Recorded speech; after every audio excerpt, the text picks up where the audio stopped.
Did you know you can make your own geyser at home for under Rs 300?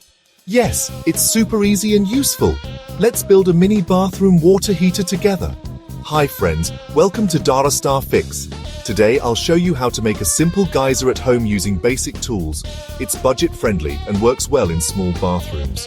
First, take a heat-resistant plastic bucket. Drill a small hole at the bottom side to fit a tap or pipe connector. You can skip this if you just want to dip water manually.